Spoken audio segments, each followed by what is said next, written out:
Okay, folks, my little clock's ticked over here, so presumably I can start, and hopefully the system is doing its magic and recording. I checked on the weekend and I believe there's about 406 of you in the class. Congratulations on being the ones that were able to get up at 8 o'clock on Monday morning. Yeah, that's what I like, raw enthusiasm. I'll hopefully try and build as I go on. Okay, so you probably haven't met me before. I'm Colin Coates. You can call me Colin, that is fine. If you need to contact me, my contact details are there. If you want to come and see me in my office, the time that I guarantee to be there for you is on Monday afternoons between 2 and 4 o'clock. Now, I'm sure some of you will have classes at that time. The other thing I do is generally, this semester in particular, because I've got 2 courses, if I'm in my office, the door's open. I'm generally on campus from 8 a.m. in the morning till 5 at night. If you go past my office and the door's open, I'm happy to be bothered. So I know it says there other times by appointment. If you're coming in especially to see me, make an appointment so I can guarantee I'm there. But if you're walking past and the door's open, you've got questions, you're welcome to ask. And indeed, as we're going through lectures and materials, if you've got questions, you're welcome to ask. The more you ask, the more enthusiastic I get, especially on a Monday morning. All right, so you're here to do ELEC1310, Introduction to Electrical Engineering. If you've looked in Canvas, you'll be able to find the course outline in there, and the course description is extracted from that and there.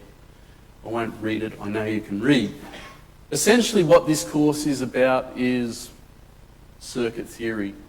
So, how voltage, current work together to make things like lights turn on. It's called Introduction to Electrical Engineering, and I guess it's called that because circuit theory is essential or central to what electrical engineers do. Personally, I would rather it just be circuit theory, because really that's what we do. And then electrical engineers build a whole host of things around circuit theory, as do other engineers. So why are you in this course? The course teaches the fundamentals of electric circuits. Every device that operates on electricity uses electric circuits. So if you're an electrical engineer, I hope it's exceedingly obvious why you're here.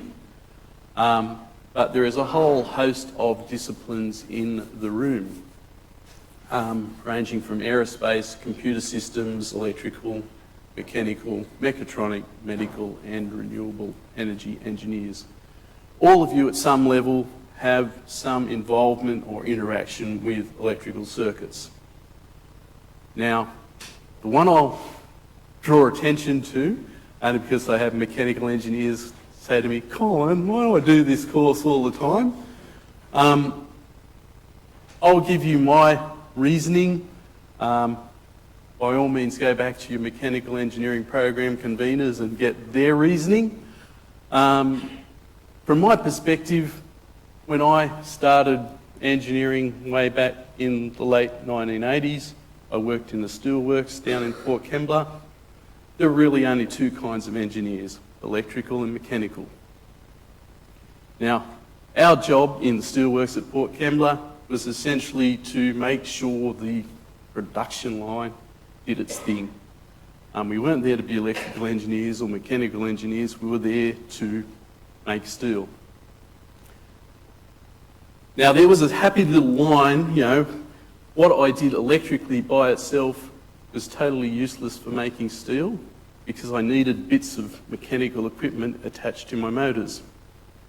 Likewise, what the mechanical engineers did to make steel was totally useless unless they had my electrical bits to drive it. So very much it was a, we need to work together and we needed to have or be able to understand to extent each other's languages. So back in the late 80s, if you're an electrical engineer, you did things like statics, dynamics, strength of materials, heat transfer as part of your degree. Likewise, mechanical engineers do a little bit of circuit theory, essentially so we can talk to each other's languages. So that's my version. You're here, you have to do it. I know some of you don't love it, but some of you do quite well in this course too. All right, course organisation, again you'll know that. There are 3 hours of lectures each week. They start this week, obviously Monday 8 o'clock and again on Friday at 3 o'clock. The lectures are recorded, I hope. IT tells me to trust them, but I've been burnt in the past. But they are recorded. They will be made available in Canvas later on today. Tutorials and labs will start next week. I know the timetable says they start this week, but they will actually start next week. The way your tutorials and labs are organised is you do it in a block of 3 hours. So you'll do 2 hours of lab, followed by an hour of tutorial, with the same tutor demonstrator over those 3 hours. In the labs, weeks 2, 3, 6 and 9, you will do accessible exercises, and then in the other weeks you'll get to work on a project which we'll talk about as we go. All right, so just some more detail on lectures. Slides that I'm talking to will appear or are available in Canvas. So if you don't need to write anything down, it's all in Canvas. You will note as I'm going through material, not so much the first lecture, but as we go through the technical content, that there is material that appears on the slides during the lectures that's not on the slide file in Canvas. Now again, I know that upsets some people, but I do it deliberately. Essentially it's work solutions and calculations. My belief is that, if you write that down, it helps you to follow and understand what's going on, and helps you to retain that better. So that's why I do it. Some of you will upset, but that's the way I do it. Of course, I know that you all subvert my system and you just take a photo when the slide's finished, but what can you do? Okay, tutorials, 1 hour a week. The tutorial questions are in Canvas. I didn't obviously update that slide prior to the tutorial. So if you want next week's tutorial questions, they're in Canvas. Just go to week 2 in the modules. They'll be there. You'll be able to start tute problems basically after this lecture. My theory on tutorials is that it's not just somebody getting up to the whiteboard and giving you the answers to the questions. So it's not a lecture. What I hope a tutorial is someone helping you either as individuals, as a group, collectively solve the problems for yourselves. So ELEC1310 is a course fundamentally about being able to solve circuit theory problems. So for you to do well in this course, what I've got to get you to do is have a go at those problems yourselves and get some sort of understanding. Now that will be hard at some points. Certainly you can expect over your engineering degree you'll run into things that you will find hard. Some of you will find the course very easy. But the more effort you put in, I think the better you will do at the end of the day. So I think the tutes are probably your most important hour of the week, more important than lectures. Ideally, to get the optimum value out of there, you really need to come to a tute being prepared, having had a go at the problems. On the questions, there are numerical solutions, so you can check if you are right as you go. The other thing I'm going to try this year, traditionally I don't make my work solutions available. I've succumbed. I'm feeling generous in my old age. What I will do is make my work solutions available at the end of next week. So if you're in Canvas, you'll see a little solutions file and you'll click on it and it'll say, oh, it's locked. It will open at the end of next week. So if there's things that you've missed, you've got an avenue to follow up and get the solutions there. Now, some of you will say, that's great, wanted that for years. It is a double-edged sword. I've seen it in other courses where I teach, where I've given solutions. Students look at those as a nice safety blanket and think, well, I've got the solutions. When I read it, it looks really good. And they don't put the effort into trying to solve those solutions themselves. So what happens then, they come to the exam where they don't have the solutions and suddenly discover that, well, the problem's a little bit different in the exam. And now it's a little bit harder to solve the problem because they haven't put the work in during the course. So that's what I've done. I've warned you of the danger. Good luck. Labs, they start next week. They're 2 hours a week. There are assessed labs in weeks 2, 3, 6 and 9. If you've been in the course before, the first lab in previous years was not accessible. It is accessible this year. Labs are to be completed in groups of a maximum of 2. They'll be assessed by the demonstrator during the lab class. What happens in the other weeks? The other weeks will be to work on your project, which we'll tell you more about as we go along. Now, the point of the labs is really to just give you practical skills with using electrical test equipment. So again, I sometimes get feedback, why am I doing these labs? It seems to be a little bit different to the theory that you're teaching me. The main reason is that we want you to be able to use a power supply, a multimeter, an oscilloscope, a function generator, because you're going to have to use those things in your other courses. So we're introducing them now. The exercises that you do link into things that we do in electrical engineering, and we'll sort of explain why, what we're doing. But the main thing about the labs is that you've got some sort of practical skills in being able to use test equipment. Now again, to do those labs, they can be quite time consuming, mainly because people don't always come prepared. If I ask the demonstrator to do the lab, I can assure you each of those labs can be done in about 5 minutes. In first year, we seem to have a wonderful ability to expand that 5 minutes into 2, 4, 6 hours. Essentially, you need to come prepared. So that's my encouragement there. All right, Jacob Mahoney runs PASS, and he wants to talk to you right now. All right. Good morning, everyone. My name is Jacob. I am the PASS leader for this course this semester. So, can I have a show of hands for those who know what PASS is?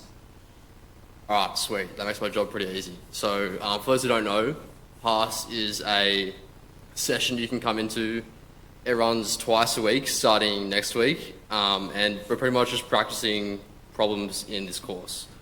So, PASS sessions are on Mondays and Fridays. I'll update the Canvas timetable soon with the room it's in, but it should be in one of the two rooms in this building. So, yeah, that's pretty much it. If you guys have any questions, just feel free to email me. It'll all be on Canvas. There's additional information there for you guys. And yeah, thank you. Thank you, Jacob. And I do get lots of good feedback from PASS, so I would definitely encourage you to check it out, try it out. I think there's some valuable help there.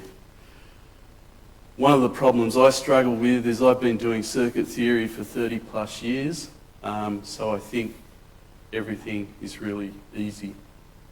The tutors and demonstrators have been doing circuit theory for probably between 3 to 6 years, some of the older ones. They think it's all very easy too. So what you'll find is that the past leader, Jacob, will be able to sort of, maybe understand where you're struggling at your level.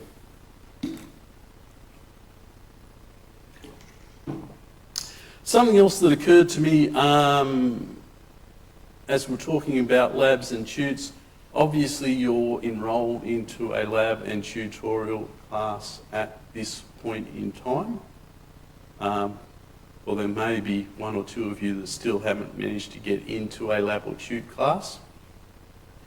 The numbers that I can put into a lab or tute class are limited basically by the lab. So if you're in EE103, I can only fit 20 students in that class. If you're in EE103A, I can only fit 22 students in that class. Now there'll be some of you that go, well, the class I've got is not very good, Colin.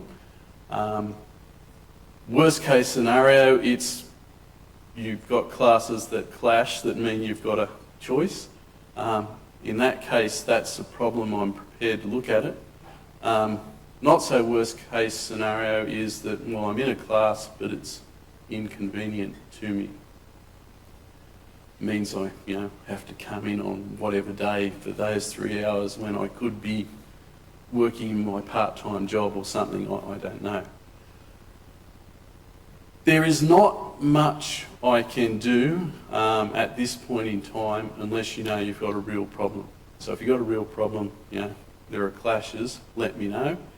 To facilitate me helping you, show me, give me also a copy of your timetable so I can understand your problem better and get you into a solution quicker. For those that have struggled with something that's inconvenient, what I would suggest is tolerate it for a week or two, and what we find is that we do lose a few students in those early weeks. Not that I want to lose any students, but some people look and say, well, this is really not for me. I don't take that personally, but that does free up some spaces. So, if it's an inconvenient class you've got, speak to me in a week or two's time. All right. Assessment. Where do you get your marks? You have to do a lab induction, and I'll talk a little bit more about that. If you were in Eng 1500 and you were doing the mechatronics electrical computer systems project, you've probably already done the lab induction. Some of you otherwise may not have done the lab induction. You need to do it. It's a compulsory requirement for this course. There are 4 labs. They're going to be worth 15% in total. They're assessed during the lab class, so you will know, as you progress, how you're going in those labs.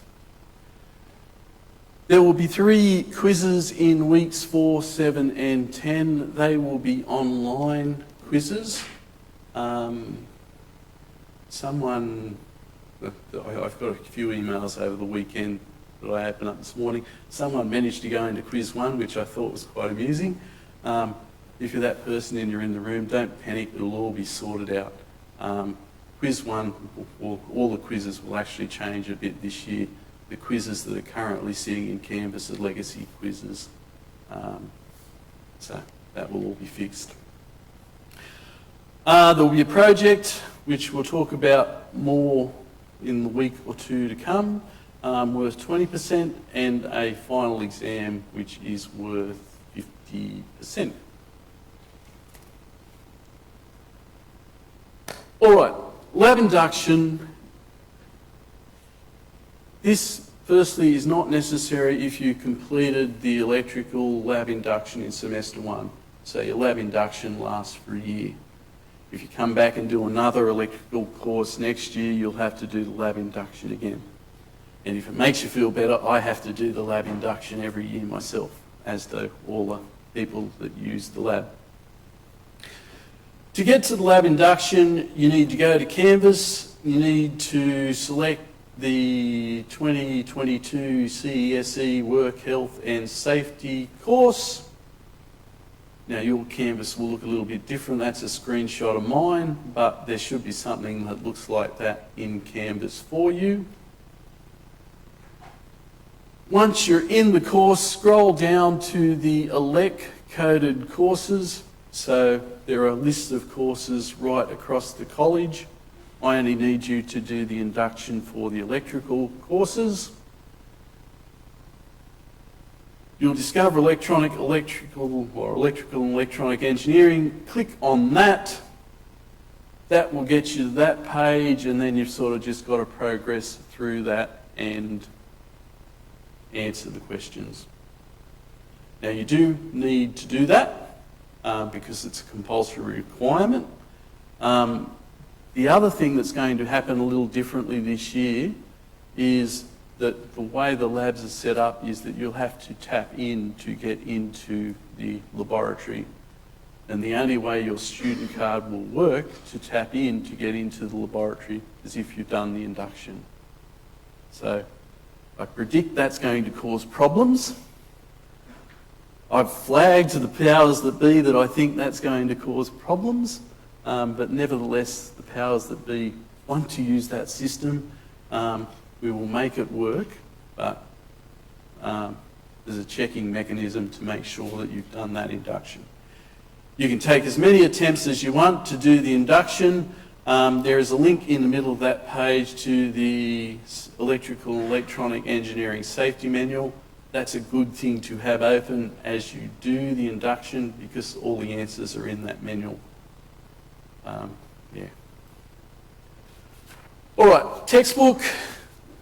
The recommended text, so you don't have to buy it if you don't want, is that textbook by Haight. It's the standard textbook on circuit theory that's been around for years. To give you an indication of how long, I've got an edition of Haight from when I was in my first year of circuit theory course way back many, many years ago. I think it was about the 4th or 3rd edition back then. There are lots of options for buying it. You can get e-books from $57 if that's your thing. Thing to be careful with those e-books is that they don't necessarily last your lifetime. It varies how long they last depending on how much you're prepared to pay. Print copies, I had a bit of a Google around. You can get a print copy from somewhere between $90 to $150. And it pays to have a look around the online places. I'm sure you know that better than me because invariably you can get them cheaper from online places. The reason that's the recommended text is because I think it details or spends a lot of time talking about circuit theory, which is the main emphasis of this course. There is another text that I also recommend and say, well, this one's also pretty good. Hambly, Electrical Engineering Principles and Applications. It's also been around for a long, long time. The difference between Haight and Hambly probably talks less about circuit theory. So he covers the same theory, but he does it quicker with less examples. The thing that I like about Hambly is that he talks more about the applications of where you might use that theory. So, you know, does a little bit of electronics, a little bit of machines, places that use that basic circuit theory. So there's two good textbooks, if you so desire. All right, There is a list of your tutors and demonstrators. So I've got a team of 2, 4, 6, 8, 10, 11 tutors and demonstrators. They are all very good people. There are a mix of people in there. Obviously a lot of electrical engineers, but there's also mechatronics, medical science, or medical engineers and a few other people in there. Take the time to identify the name that belongs to your particular tutor and demonstrator. It's a little frustrating sometimes. Students come and see me and I say, what class are you in? They go, I don't know. Who's your tutor? I don't know. Introduce yourself. They're very, very nice people. They're there to help you, and there's a contact method for whoever your tutor happens to be. All right, assumed knowledge. Assumed knowledge is listed as Maths 1110, Mathematics for Engineering, Science and Technology. Now, let me go through what I'm expecting you to know from Maths 1110. So, if I was very specific, what is required to do this course is familiarity with calculus, just integrals and differentiation. And that calculus would be at the level that you would have did or covered in HSC Mathematics or Maths 1002 if you did that course when you entered into university. The other mathematical bit of knowledge that you need is the arithmetic of complex numbers. Places where you would typically have seen that before is in HSC Mathematics Extension 2. So if you did that Extension 2 course, you've seen the maths before. If you've done Maths 1110, you've seen the maths before. There will be some people in the class that are doing ELEC1310 with Maths 1110 at the same time.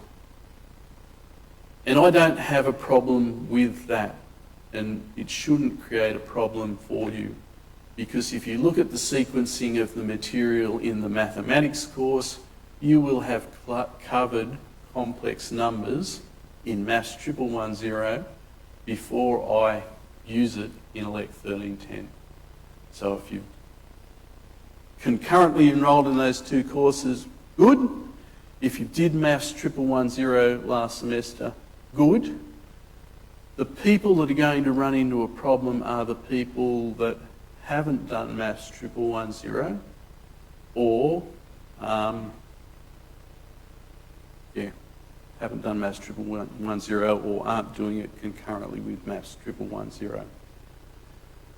The main place you're going to run into a problem is when I start doing complex arithmetic, because in this course I sort of assume you know the basics of it and I don't teach it. So be very aware of that. If you've got concerns, come and talk to me and I can advise you individually what the best thing would be to do.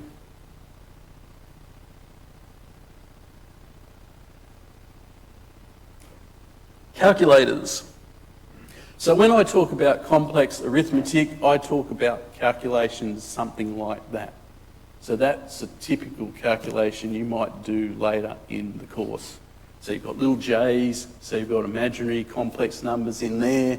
You've got a phasor, 1.5 angle 24, which is a magnitude and an angle.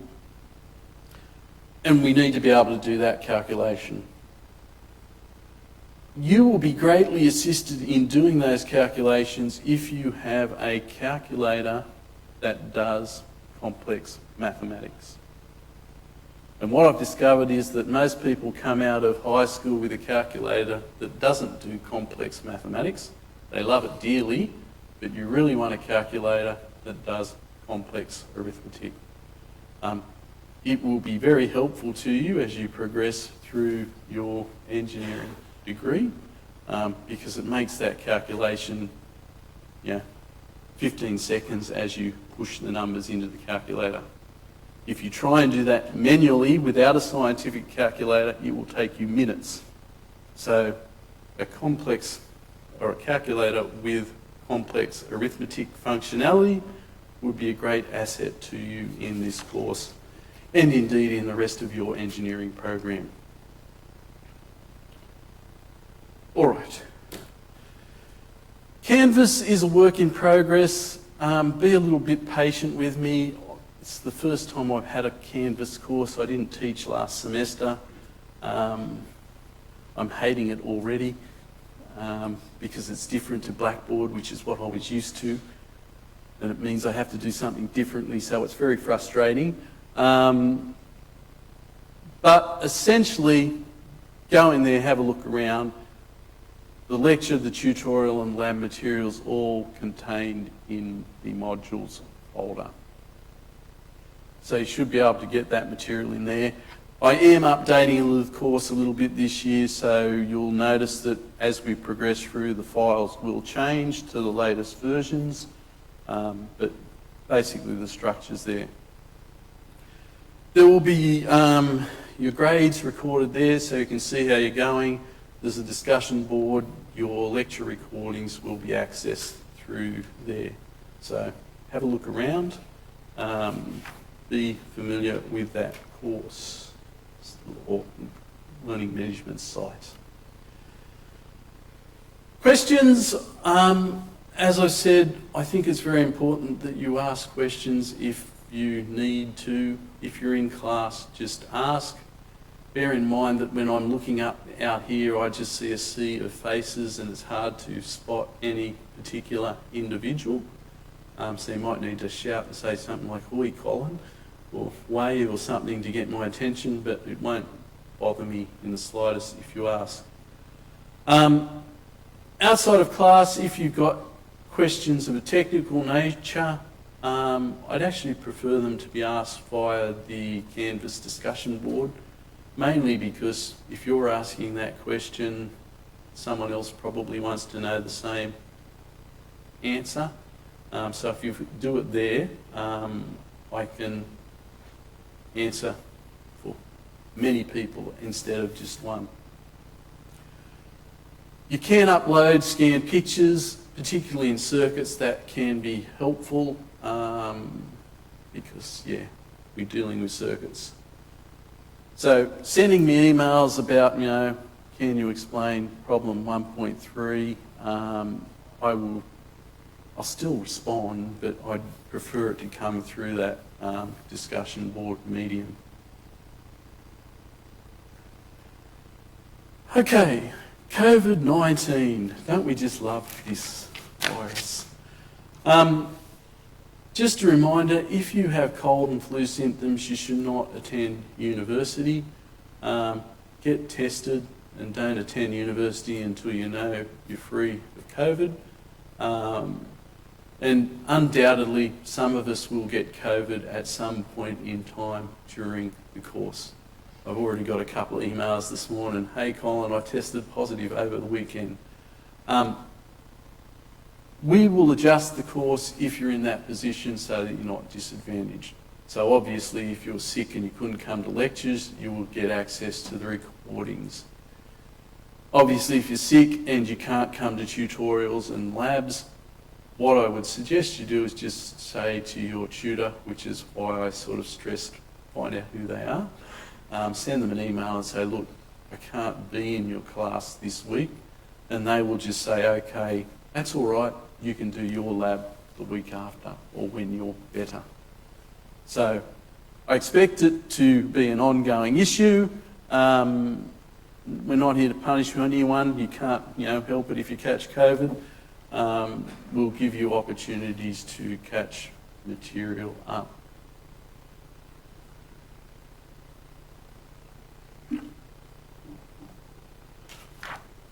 All right. Another great love of mine, compulsory attendance.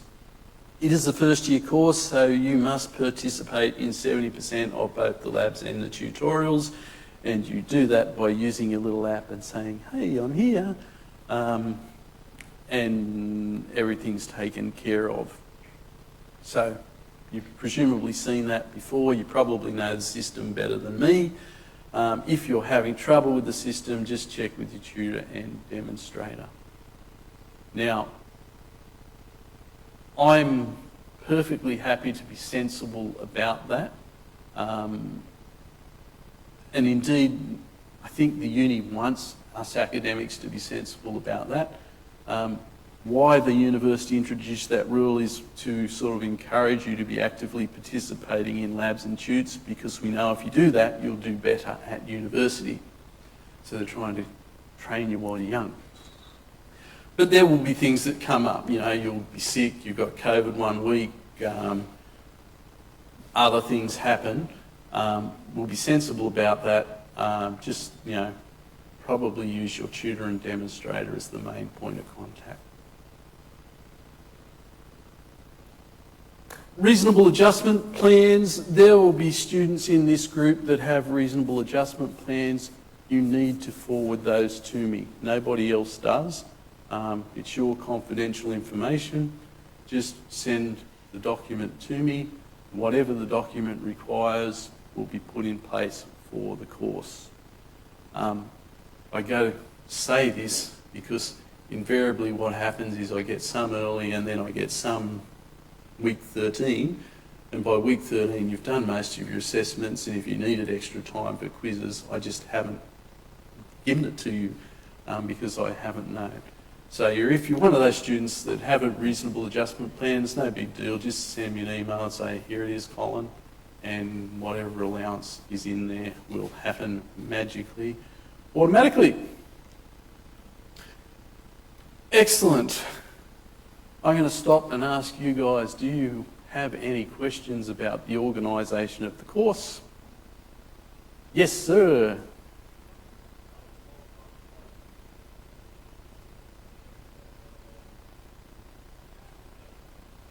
Yep, so the question was, for the benefit of those listening, how long after the lecture does the recording turn up? It's usually in a matter of hours. So I would say by lunchtime today, it should be available. And if it's not, I'll be having a panic going, why the hell did it not work? And I'll probably be re-recording the lectures so that people don't tell me what they missed out on. Any other questions? Yes, up the back. Is there a recommended calculator? I don't have one that I say off the top of my head. It would be better for me to go and look at the one that I use, because the problem people have with calculators, they get their calculator and they go, Colin, how do you use it? And I go, I don't know, yours is different to mine. I think mine's an Casio FX 100. Now, if you're looking around the university website, you may find a document put out by exams that says, hey, here is the list of university approved calculators. Feel free to ignore that document because it's about, I don't know how many years old, and the calculators, many of them just don't exist anymore. What I do with the exam in this course is basically say any calculator is fine. Please don't kick anyone out for their calculator. So I just mention that because, again, some people look and they go, oh, there's this list, but to me the list is useless because no one's updated it. But I think it's an FX 100 AU Plus is the one that I'm most familiar with. Yes.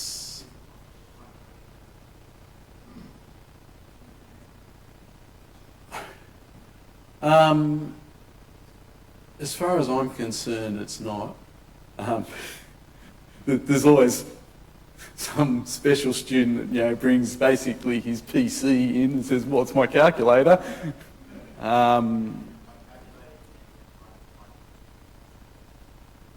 Yeah, and it's not going to. So for my question, the answer from my perspective, is it going to give you an unfair advantage against someone with a simpler calculator? I don't think it will in this course. And I haven't checked.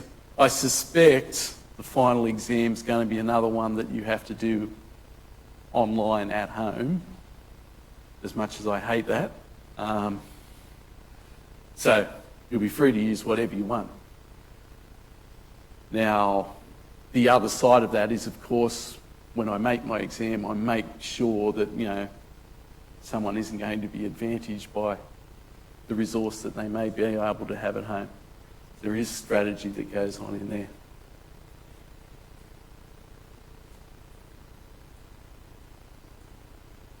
No other questions? Then what I suggest is we just have a 5-minute stretch or a break. Then I'll start on some real course material after that. Cool.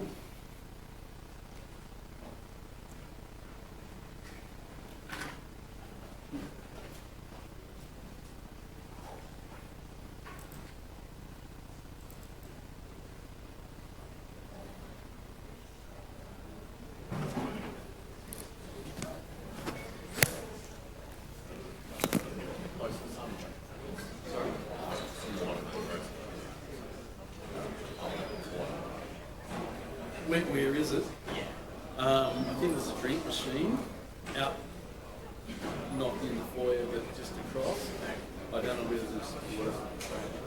I only come here when I have to pledge over.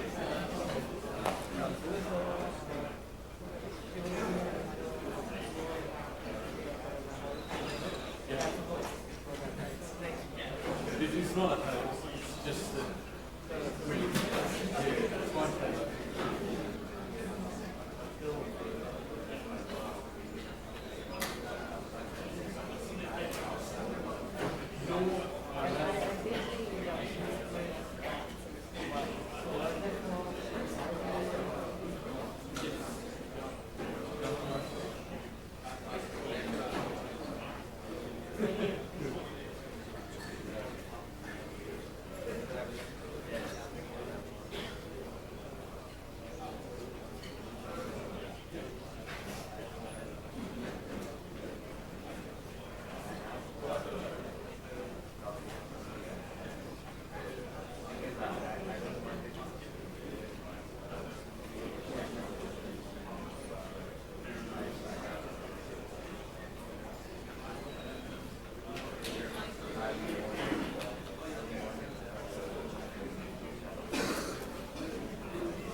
All right, we might start up again.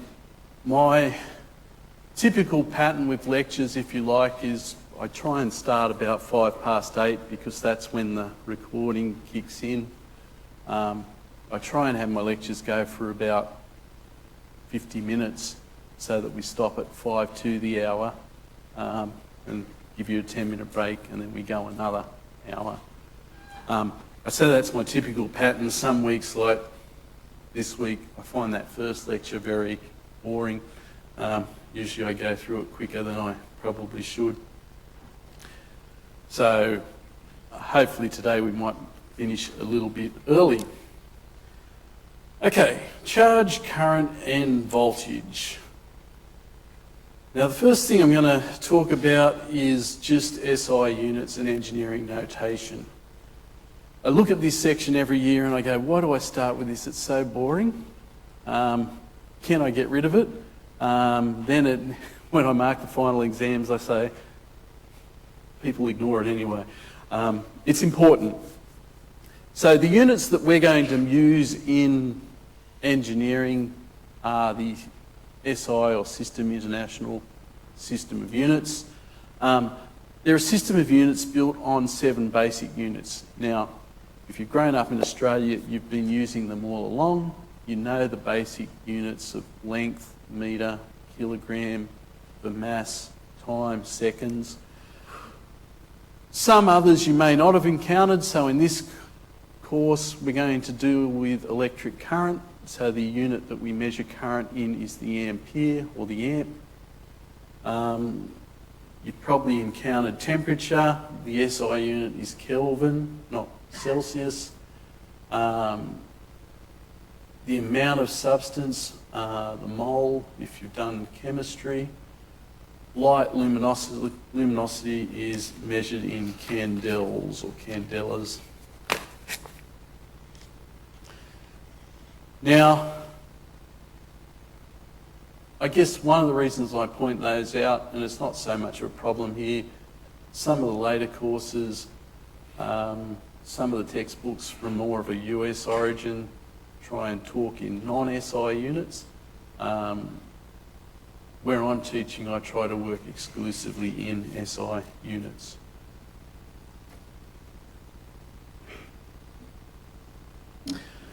And I guess part of that is when you give me an answer, the answer is usually a value that has some sort of units, so I'm expecting the units to be included. The other part of SI units is that then you have derived units. So an example of a derived unit might be a Newton, which you use to measure force in. So you would have almost certainly encountered newtons. So a Newton isn't a basis value. It's related to, or I guess derived from other of the basic units. That was the word I was looking for. So 1 Newton is the force required to accelerate a mass of 1 kilogram at a rate of 1 metre per second per second. So a Newton in terms of basic units is a kilogram metre per second squared. Now, it is often helpful to know what a derived unit is in basic units, because you're going to be dealing with different quantities, and a very helpful sanity check to use when you're doing problems is just to check that the units sort of work out. So if I have a kilogram mass getting multiplied by a distance and divided by time squared in a calculation, I should be able to draw the connection and say, well, that gives me a Newton. Likewise, energy, we'll deal with joules. We'll see energy a fair bit. Power, which is the rate of change of energy, they're all derived units.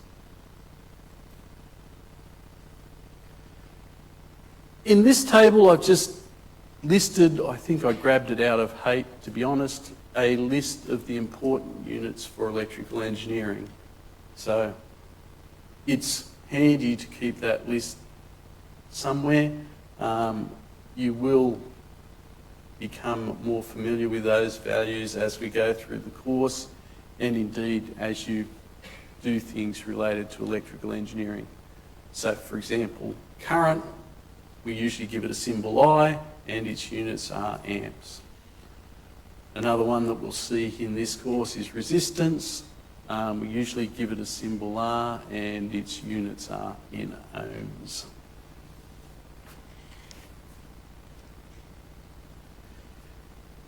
Associated with units, particularly in engineering, and this is probably the thing that bothers me more than the units, although they're both equally important, magnitudes.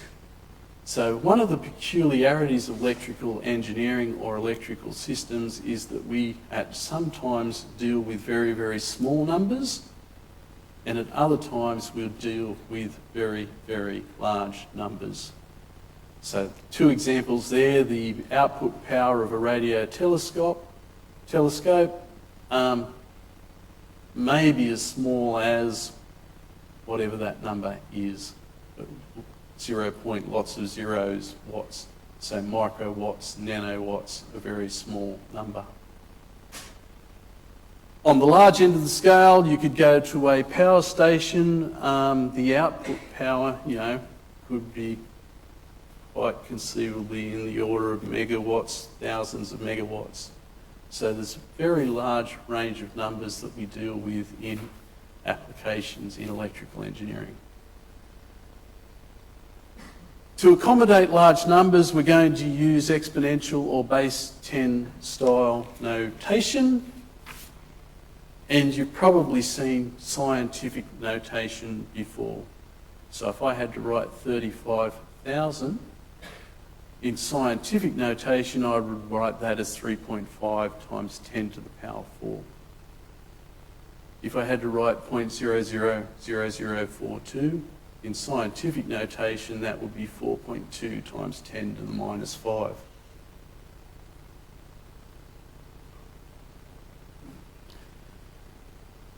A peculiarity, particularly for engineers, so if we were sitting in a physics class, we would probably stop at that point and say, yeah, that's how we deal with big numbers and small numbers in physics. In engineering, for some reason, we prefer to keep our exponent, the number out the front, as a multiple of, the power, I should say, sorry about that, as a multiple of 3. And we'll see why, I think, on the next slide. So if I was in an engineering class and I had 35,000, I would probably write that as 35 times 10 to the power 3. If I've got 458,000, I would make that 458 times 10 to the power 3. So the exponent here ends up being a multiple of 3. The number out the front ends up being a number between 0 and or 1 and 1,000 in that system. The reason we do that is because then we can use prefixes to indicate the power that we want something raised to. So if that was 35,000 metres, it would become 35 times 10 to the 3 metres, which would become 35 kilometres. So It's just a nice way, an accepted way of expressing values in engineering. Again, for your reference, there is a list of prefixes or the standard ones there. You're probably familiar with the ones in the sort of middle, mega, kilo, milli, micro. Some of the others possibly are less familiar. Certainly in electronics, you would generally encounter nano and picofarad capacitors, for example. If you're talking about digital circuits, memories, giga and terabytes aren't that rare. And a couple either end. So I point that out. If you use that style of notation, it makes your life a whole lot easier when you're expressing your solutions. So instead of giving me a number with 20 digits, it suddenly abbreviates down to something much easier to handle. And certainly you would be encouraged to do that. So as I said, that's a boring section, but I include it because every time I go and look at final exams, there's always people that give me, pages and numbers for some reason, when life could have been made a lot simpler.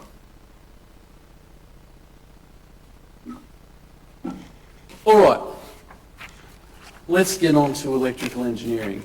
So I'm going to start with something really, really simple, a torch, just as a circuit example. And you all know all about torches, so I'm not expecting that I'm going to tell you something new and exciting about a torch.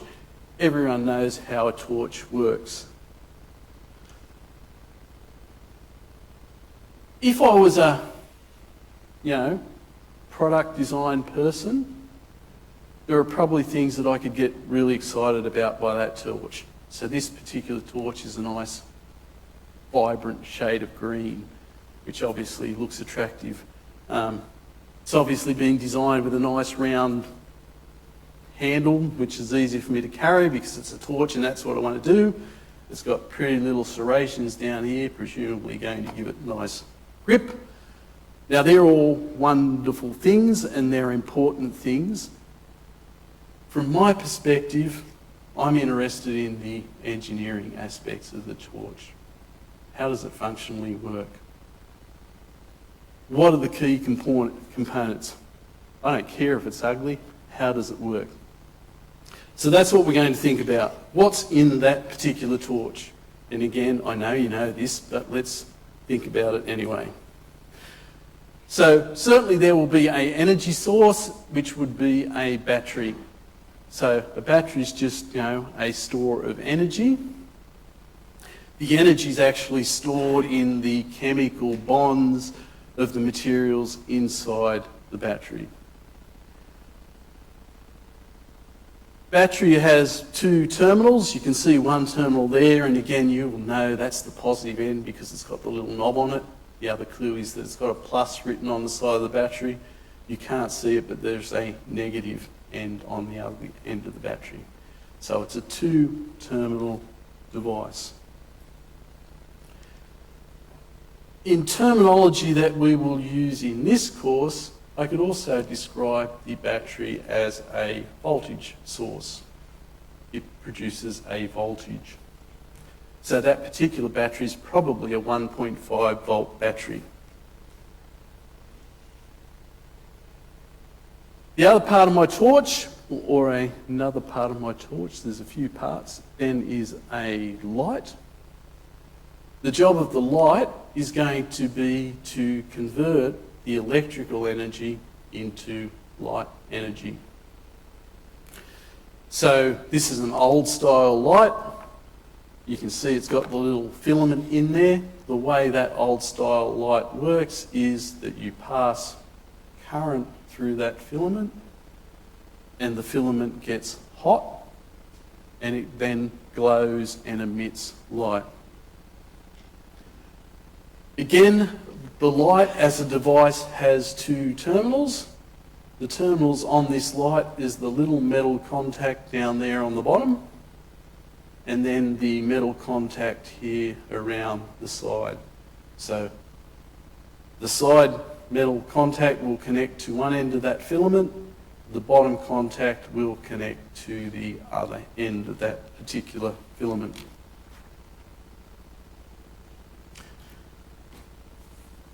Keep saying electrical guys can do nothing without mechanical engineers. We then have a mechanical device in there which is just the switch.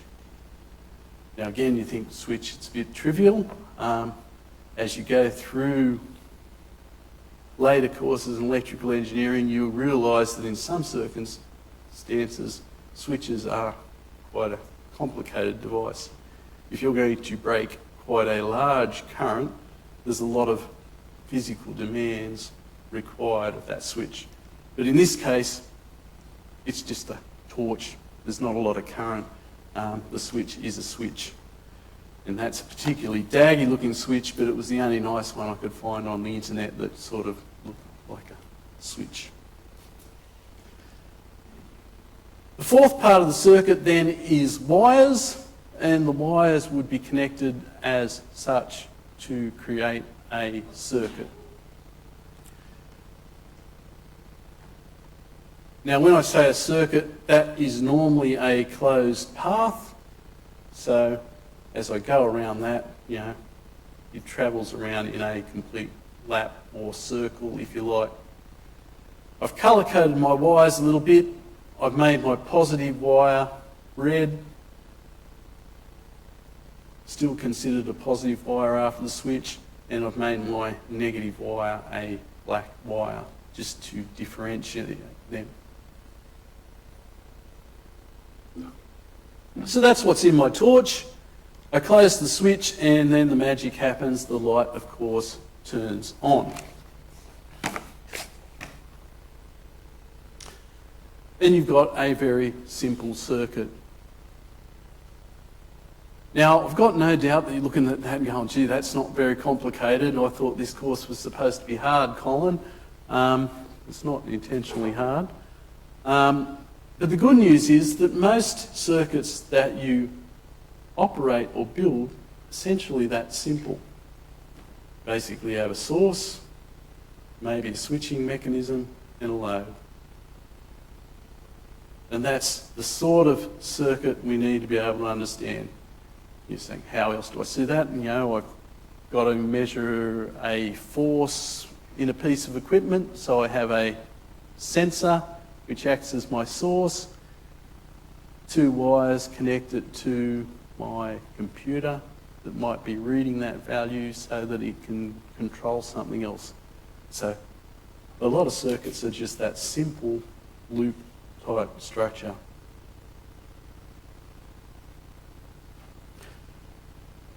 Now there are more complicating things that sort of emerge out of that simple structure. If I'm going to build this circuit, can I use any particular voltage source? Can I use any particular light? And I hope you sort of intuitively go, no. The light needs to somehow be matched to that voltage source. So there are ratings that we would need to talk about on these particular devices. I might have design questions, how bright might this light be? It's a torch, I want to be able to see a certain distance. How do I determine or control the brightness of a particular light? It's a battery operated device, how long is the battery going to last? That's a reasonable sort of engineering question that you'd want to be able to determine or advise somebody. I've got wires in there. How thick do those wires need to be? Could I possibly make the wires too thin and therefore not have a functional torch? If something stops working, how do I locate the fault? You sort of know, well, I change the batteries, that's my first thing.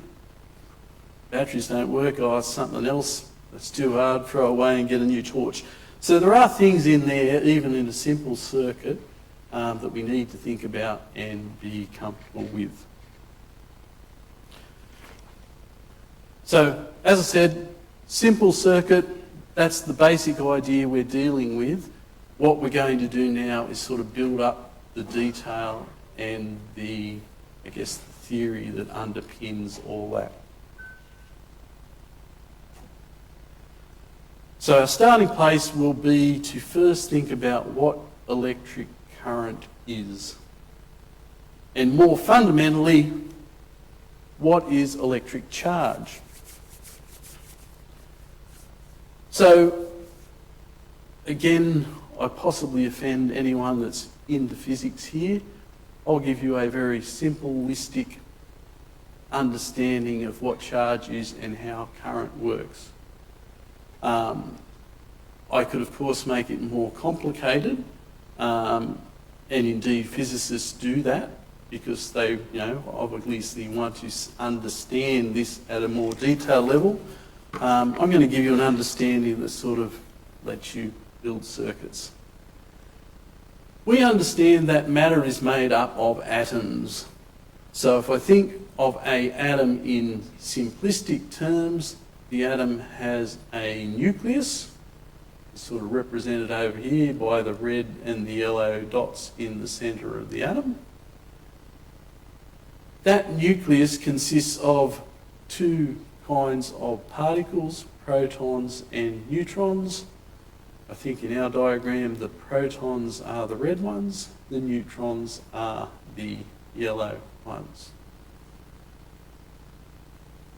Those particles have something which we call charge associated with them.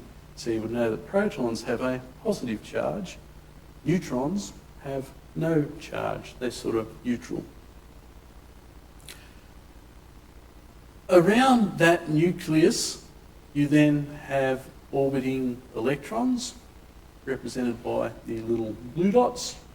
The circles sort of indicate their paths. There's some notion of shells, so there seems to be an inner shell there with two little electrons. There's an outer shell with another 1, 2, 3, 4 electrons. Those electrons also have charge associated with them, and we think of that charge as being a negative charge. Now, for that particular atom, in its neutral state, it should have an equal number of electrons and protons in it. And if you look carefully there are 6 red dots and 6 blue dots. So if I looked at that atom in isolation, it would have no net charge associated with it.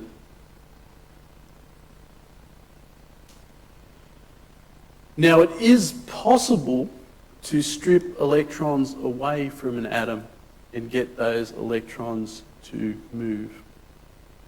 In which case, then you would have an unbalance of charge in the atom. So if I stripped an electron away from that particular atom, it would have a net positive charge. And there'd be an electron floating away somewhere, doing something which we'll talk more about. Now, you've seen that happen, no doubt. I have a particular pair of shoes that I cannot wear to my local Woolworths store because as I drag my feet around the store, it manages to strip electrons one way or the other from the floor or from my shoes, I'm not sure which.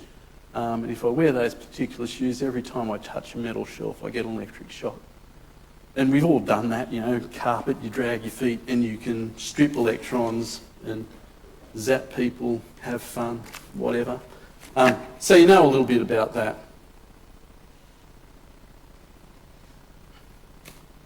So where we're at, objects become charged when they have an excess or a deficiency of electrons. We say an object is having a negative charge if it's got extra electrons, and we say an object has a positive charge if it's got a deficiency of electrons. The unit that we use for charge is a coulomb, and we typically abbreviate that to a capital C. The charge of an electron is a very, very small number. So it's minus 1.6 times 10 to the minus 19 coulombs.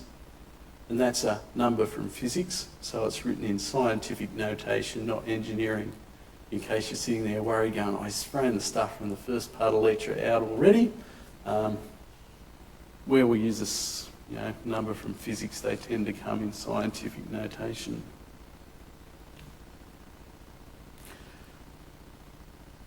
The charge of a proton, of course, is plus 1.6 times 10 to the minus 19 coulombs. Now, if I had an equation that happened to have charge in it, the variable that I would use is the letter Q, most typically.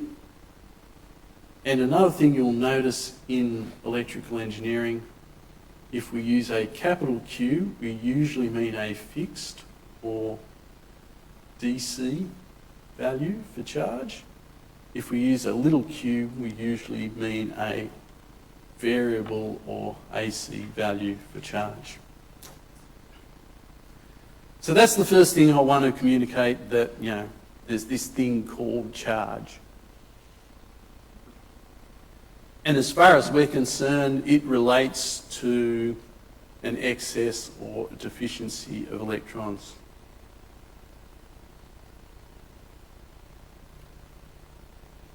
Which brings us to current.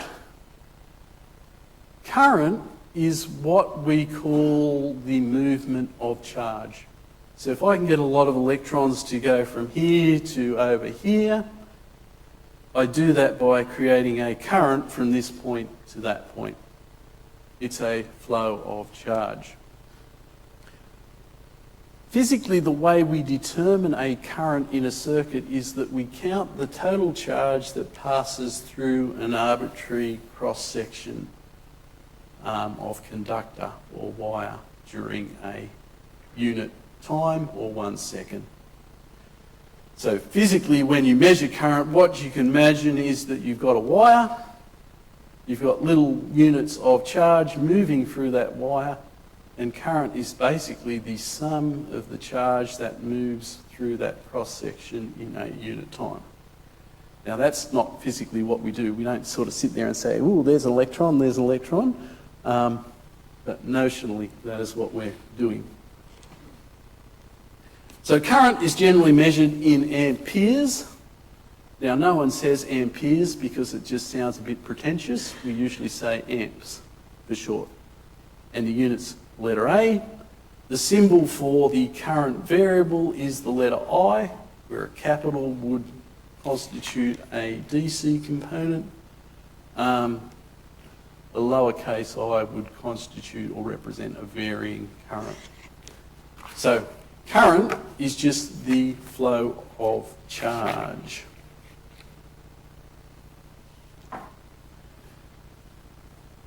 So 1 amp of current is defined as the movement of 1 coulomb of charge in 1 second. So an ampere is a derived unit. In basic units, it's just a coulomb per second. Amperes measure current as the rate of change or the flow of charge. So another way that you could mathematically determine current is just as the differential or the rate of change of charge. So I equals dq dt. Now it may not be obvious, but when you think about it, it kind of is. Current flow also has a direction.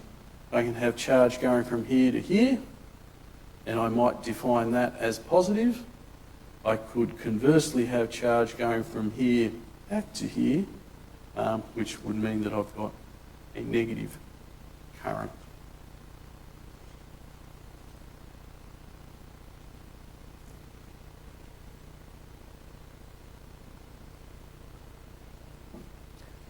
Now, this little slide becomes confusing, possibly, hopefully not. But it's an important slide because we need to understand this. Conventionally, when electrical engineers talk about current, they think of positive current as being positive charge flowing from the positive terminal of a voltage source. So in our battery torch example, there's the positive end of our battery, the negative end of our battery.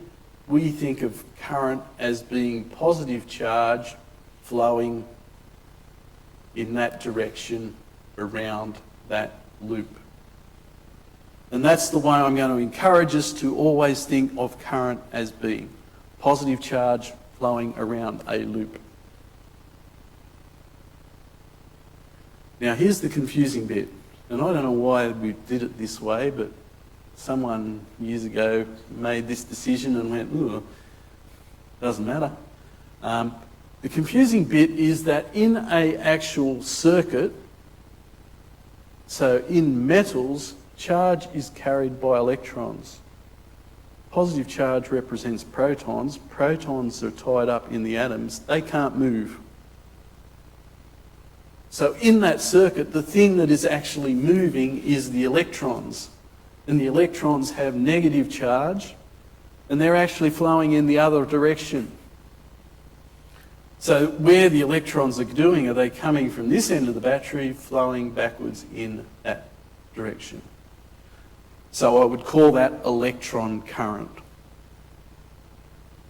But whenever we talk about current in electrical engineering, it's always going to be conventional current, which is positive protons moving, or not, positive units of charge moving in that direction.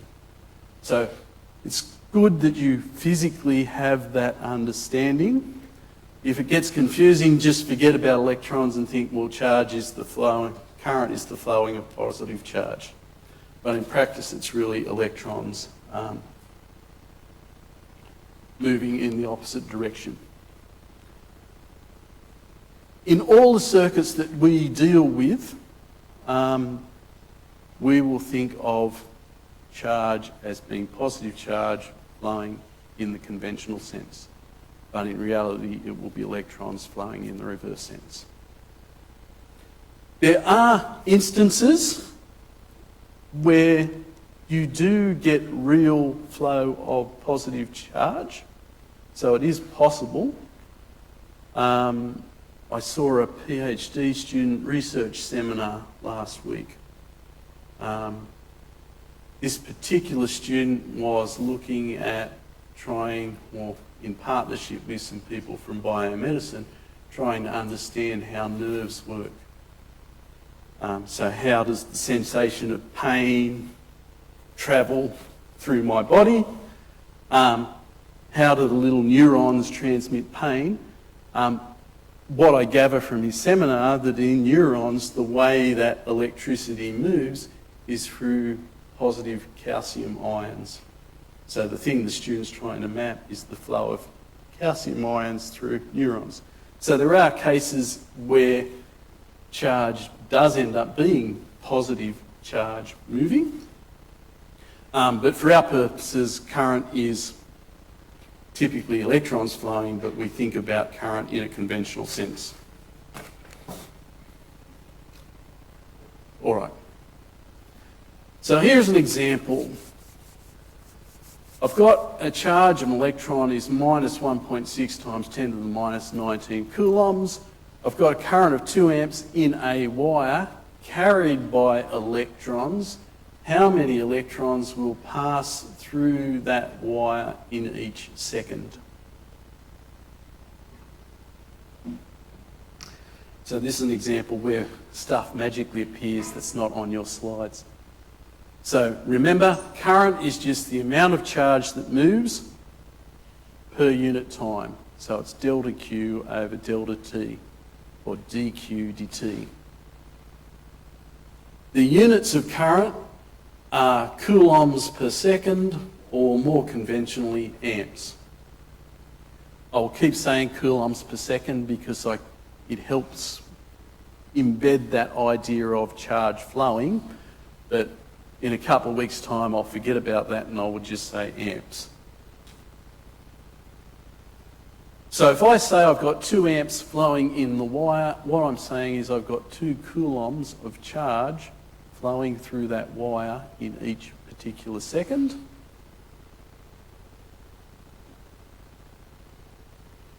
Therefore, the number of electrons is just 2 coulombs per second divided by the charge of an electron, which is 1.6 times 10 to the minus 19 coulombs per electron. And what we end up with is 1.25 times 10 to the power 19 electrons per second. Which is a very, very big number. Put that in context, out of the little PowerPoint on the wall, you can get a maximum of 10 amps out of that PowerPoint. You typically get something less than 10 amps because most things don't draw 10 amps. So clearly there are a lot of electrons flowing around in a standard circuit. So a 2 amp current is not a particularly large current, but it's a current that you might get flowing out of your PowerPoint, for example. Any questions at the moment? Like to check every now and then. We're good? Yeah? Okay. All right. And then, of course, yeah, okay, I didn't convert it to engineering notation, so if I wanted to, that 1.25 times 10 to the 19, I would convert to 12.5 times 10 to the 18 electrons per second. And I can't remember what 10 to the power 18 is, so I'm going to cheat and look back and say, ooh, 10 to the power 18 is an exa, I guess. 12.5 exa electrons per second. All right, so that's current. The next thing we need to think about is voltage.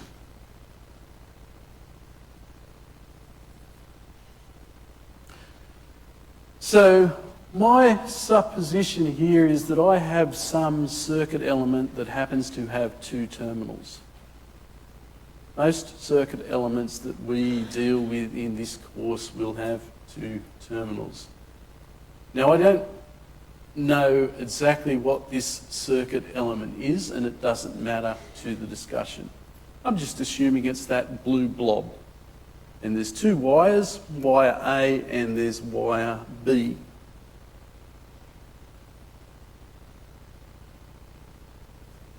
For argument's sake, we could imagine that the blob is a light. So it's our torch light. I'm going to suppose that somehow I am going to send current into terminal A through the element, and that current needs to come back out from terminal B. Now, there's an important idea there. If I put current into something, it must also come back out. You never have a situation where current just goes in and doesn't come back out. It's got to go in and it comes back out. If I'm putting current into terminal A and can't bring it back out through B, I'm moving units of charge. So I'm moving stuff. If I'm going to move stuff, I must be using energy to do that. So you don't see the things moving because they're electrons and they're small, but to move them, I need to use energy. So there must be some sort of energy source required to move that current between those 2 terminals. And what we say is that a voltage or potential difference exists between those 2 terminals. And I'm going to indicate that voltage as a higher potential here at terminal A lower potential here at terminal B. between those two terminals to create that particular current. So what that voltage is essentially a measure of the work or the energy required to move charge through that particular element. So when I say voltage, it's something analogous to energy. The unit of that voltage is volts, typically, but at the early stage, it's worth thinking of the units of voltage as joules per coulomb, or energy per coulomb of charge being moved. So it's the energy required to move charge through that particular element.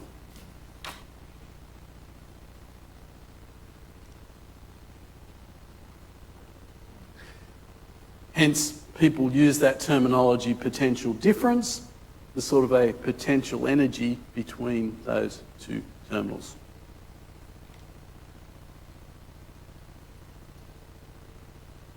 So, as an equation, which may be helpful, I've added that one in this year, voltage is just energy divided by charge. A couple of comments. Voltage is, or potential difference, is always measured between 2 points. I don't have a voltage of an isolated point. It's got to be a voltage from one point to another. So the energy required to move charge from one point to another. It's not just a absolute point in space. If I want to measure voltage, I use a device called a voltmeter, and you'll see voltmeters in the laboratory.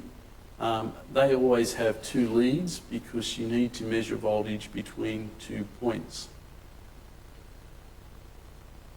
You can't measure voltage at a single point unless you have previously agreed on a common reference point.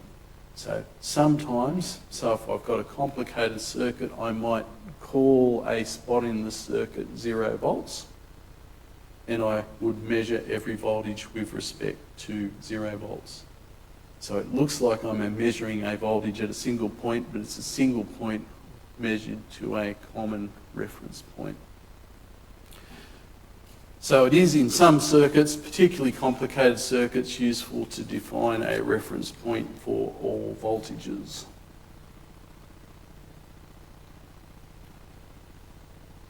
Okay, so here I've got another light torch circuit. In this case I've got a battery and I've put 2 lights, and I would say those lights are connected in series. We'll explain that terminology next week. We've got 2 lights in a simple circuit. If I wanted to know the voltage across this first light, the way I would designate that is I would say V subscript A, B. So that's the voltage of point A with respect to the voltage at point B. So VAB means the voltage at point A with respect to point B, or in other words, the energy absorbed by 1 coulomb of charge going from A to B. So the point there is just that notation. If I had that particular circuit, I could choose to define a reference point. Typically, the reference point we choose would be the most negative point in the circuit, which would be the 0 volt, or the point labelled N here. In that case, if I've got a reference point defined and I want to know the voltage at point A, the way I would write that is VA N, which would say it's the voltage from here to that point. Now, because it's a reference point and it's assumed that everything is measured with respect to the reference point, in that case you could get rid of the N, and sometimes people would write that as VA.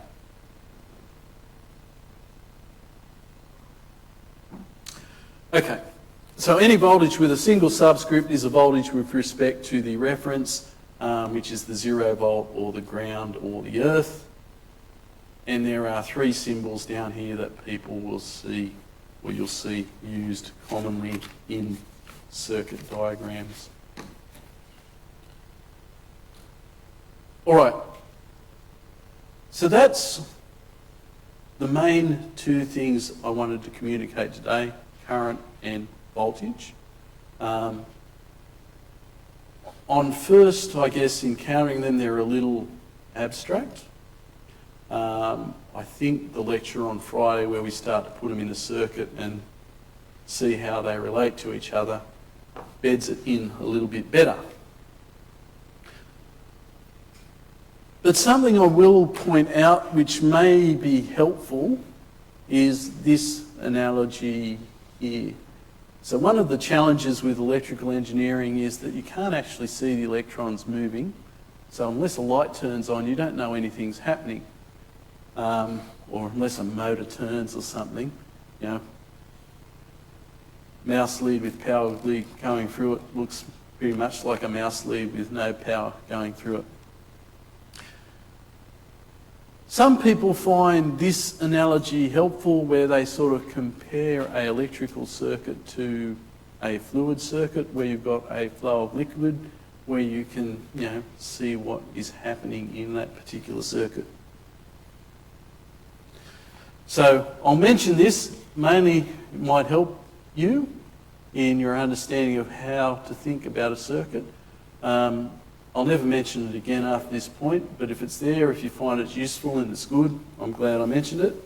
And it might help you to sort of conceptualise what's going on.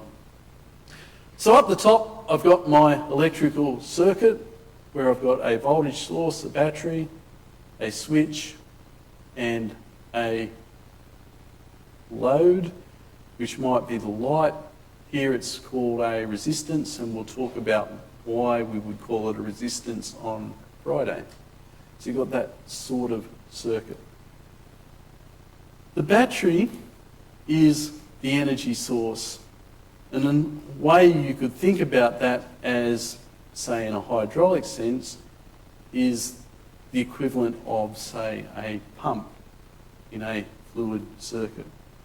Because what the pump does is basically increase the pressure of the water from the reservoir to some higher value. So the battery increases the potential energy from a reference point to a higher value.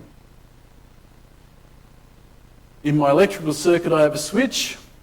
If I open the switch, current stops flowing. If I close the switch, it allows current to flow. In a hydraulic circuit, I would have a tap. You know, turn the tap on in the morning and water comes out.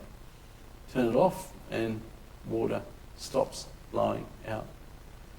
Current, in an electrical sense, is just the flow of positive charge.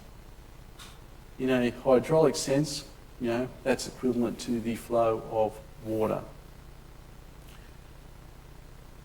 A load, light or resistor, is just something that restricts the flow of that water.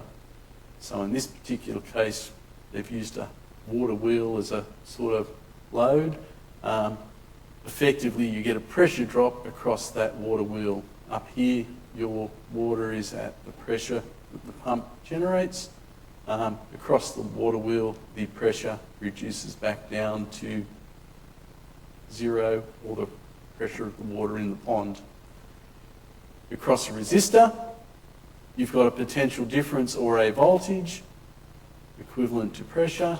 That voltage reduces across that resistance. So as I said, if that analogy helps you, then that is all well and good, and I'm glad we've done it. If not, you can throw it away and never refer to it again. Now I've got one last example, and that will do us. So here I've got a circuit element having terminals A and B. It's represented as a blob, and I know the voltage from A to B is 10 volts. So I represent that voltage with an arrow, minus there, a plus, and that's the voltage from A, the tip of the arrow, to B. I've got a current, IBA, flowing out of terminal A, indicated by the arrow. Over a period of 20 seconds, how much charge moves through the element? If electrons carry the charge, which terminal do they enter? And how much energy is transferred or delivered or taken from it? So our current IBA is 1 amp, and the thing I want you to take away this morning is that an amp is just a coulomb per second. And if we keep that in mind, over a 20 second period, that means we get 20 times 1, or 20 coulombs of charge being moved.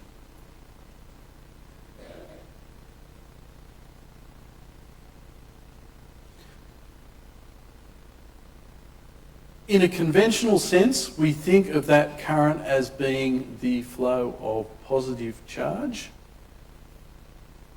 So conventional current is defined as the direction positive charge would move.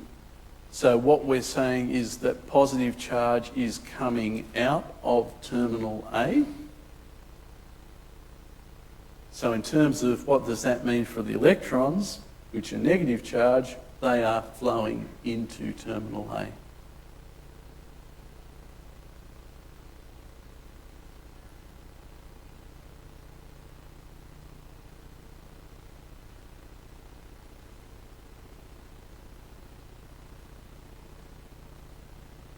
Voltage is the work done to move positive charge through an element from plus to minus. So voltage is joules per coulomb.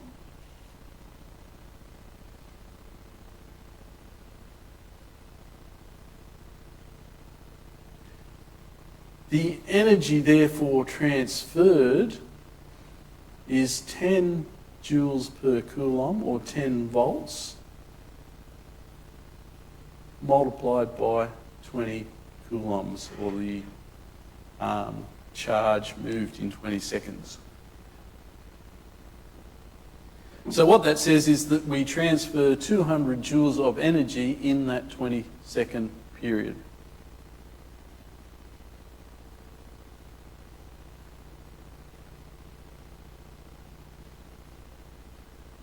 Now the question then is the energy being supplied into the blob, or is the blob supplying energy to whatever is connected between A and B?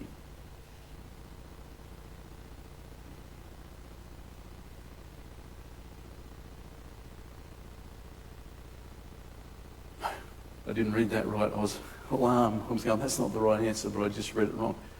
In this particular case, I would argue that energy is being delivered from the element.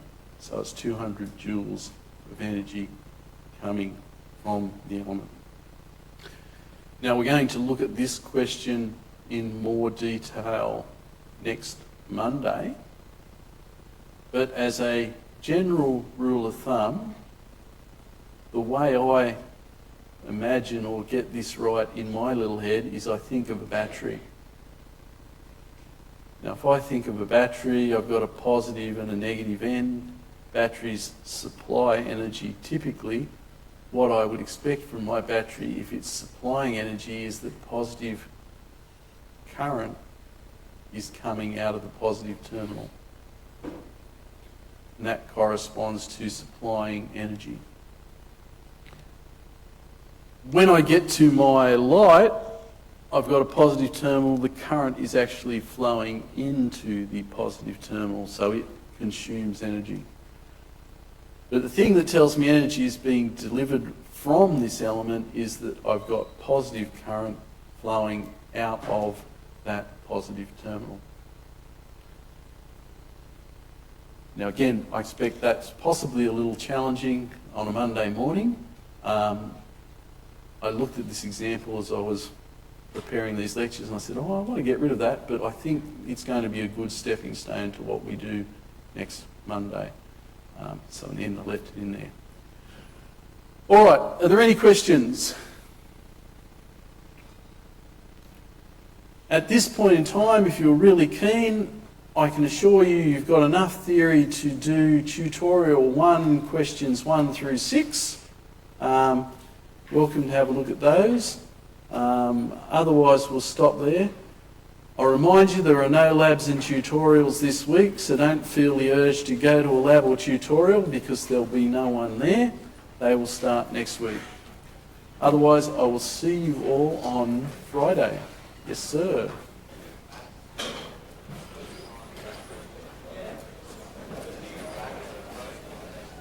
Yeah. We're good?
I need one of these like online reviews. Oh yeah. I enjoyed that. 4.5 stars. Yeah, don't get too high too soon. But yeah, I just want to say thank you. Thank you very much. Nice day. It's nice to get positive feedback.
I'm not avoiding questions.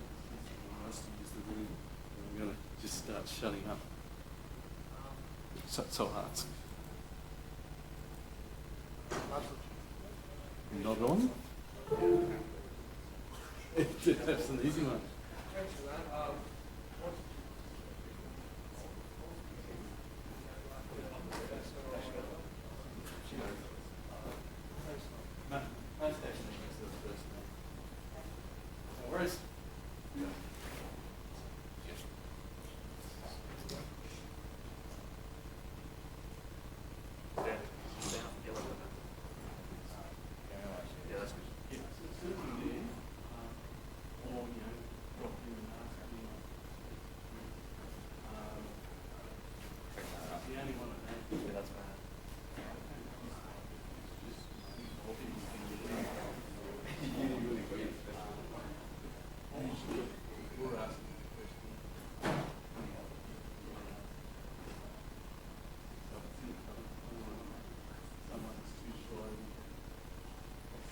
you ask that question. Yes.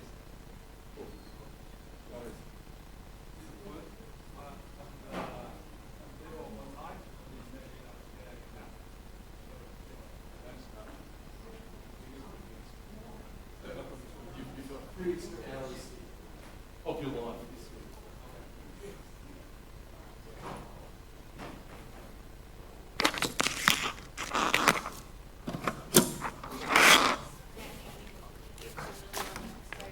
That's okay. No, that's all right. I saw you in the corner of my eyes and I said, I'll get out of your way and let you do what you want to do. Okay, I'm going to ask you a question. I was worried when I came here on Friday, the room wasn't actually working, it was under repair still. Yep. So I did come, I have not used these microphones for a very, very long time. So are we just connecting these lapels and that's it? Yes. And then it'll take care of itself? There's nothing Everything's- fancy we have to do? That's it. Oh, awesome. That sounds Yeah. great. I did the same thing last Friday. I haven't been in the lecture room for 12 months. Mine's been 2 years because we stack our teaching a lot. Like we do honours and other things in the first semester, but then I stack mine in the second semester. And we've been caught in COVID for the last 2 years. And oh my goodness, it's like face to face is strange. Voice is a little strange. I haven't talked for 2 hours. All right, thank you. And I'll have to log in. Okay.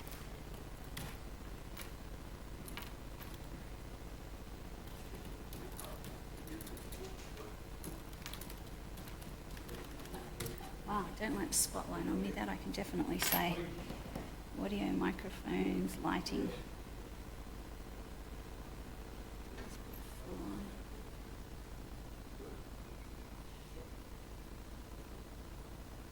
better. Presentation.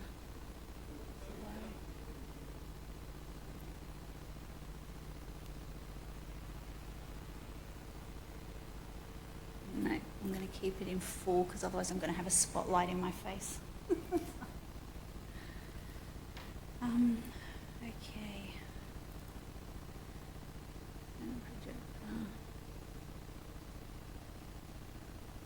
Streaming.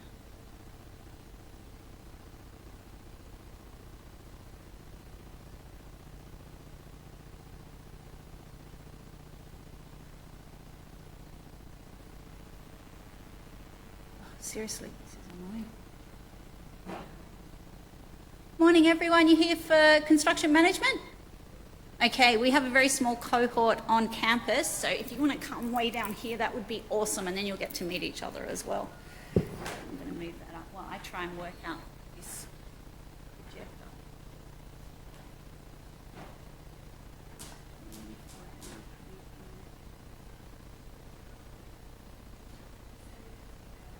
Thank you.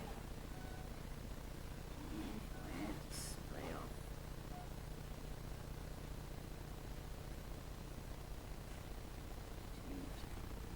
That's what I wanted. Okay. Just open up my emails now and it should work.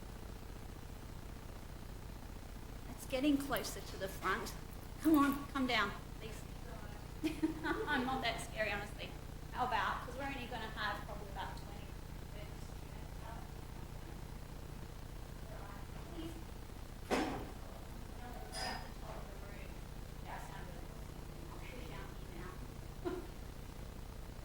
It'll be lots more fun.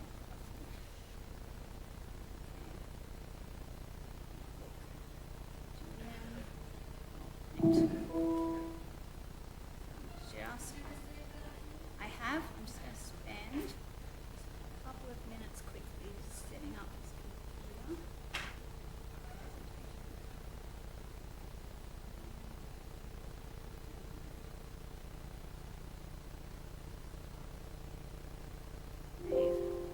That's close. That's good.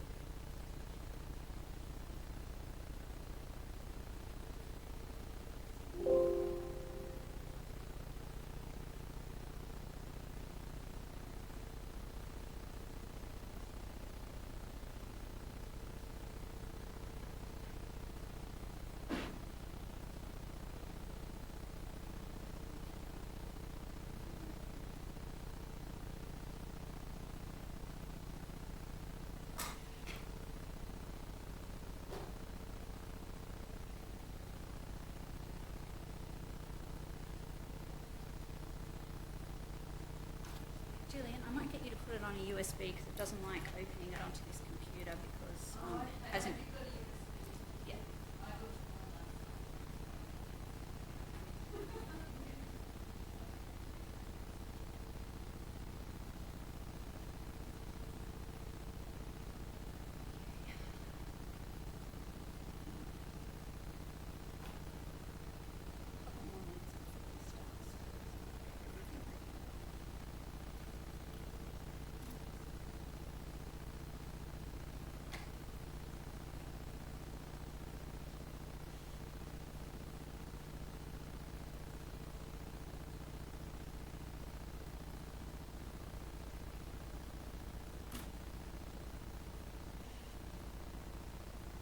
It's so strange being in the lecture theatre again. It's been 2 years since I've presented face to face.